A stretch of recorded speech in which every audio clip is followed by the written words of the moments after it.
Hello and welcome to The View from the EBRD. My name is Stefanie Linhardt, Europe Editor at The Banker, and I'm here with Zdravko Marić, the Finance Minister of Croatia.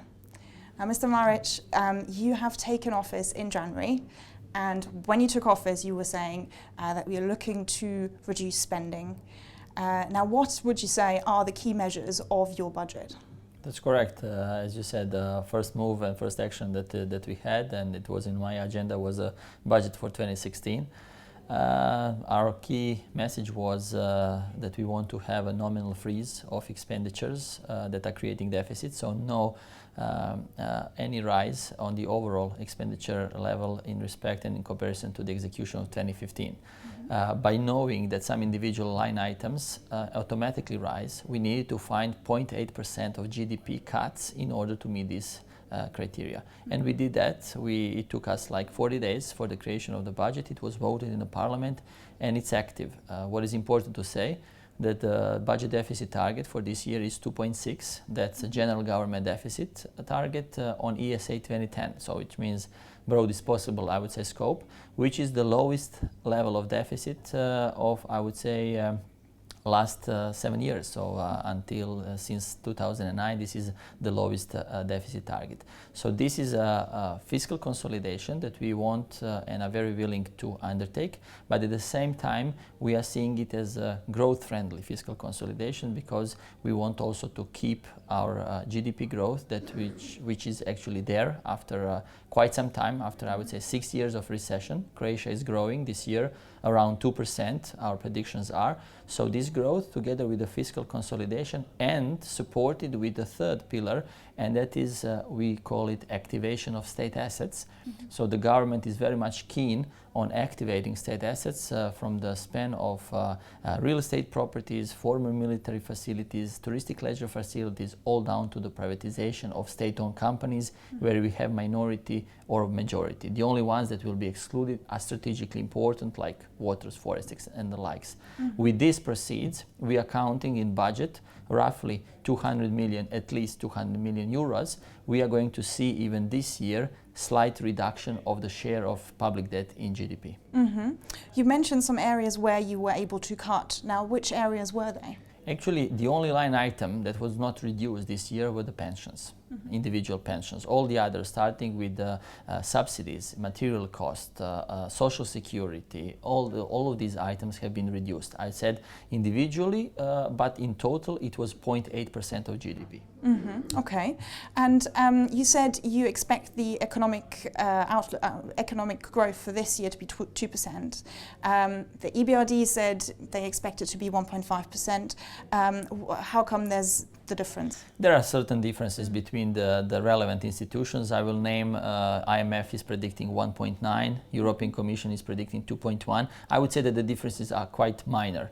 Obviously, as in any projections and predictions, you have certain assumptions and the risks.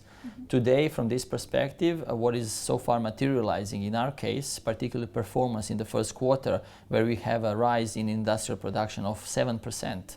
Retail is going up by 3.3%. Even construction, which was an activity that had, I would say, almost free falling throughout the period of recession, is growing by almost 5%.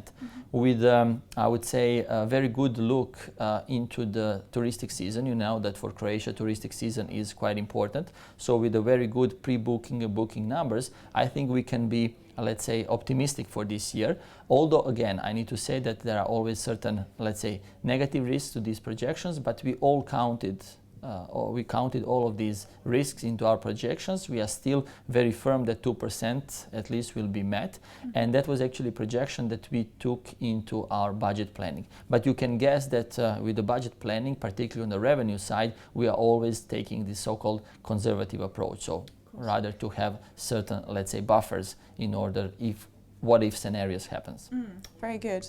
Well, one thing I have to ask you, because we work for The Banker and banks are very much reading our magazine. Now, we're interested in the mandatory loan conversions of Swiss franc loans. There has been movement in several countries, and there has been discussions.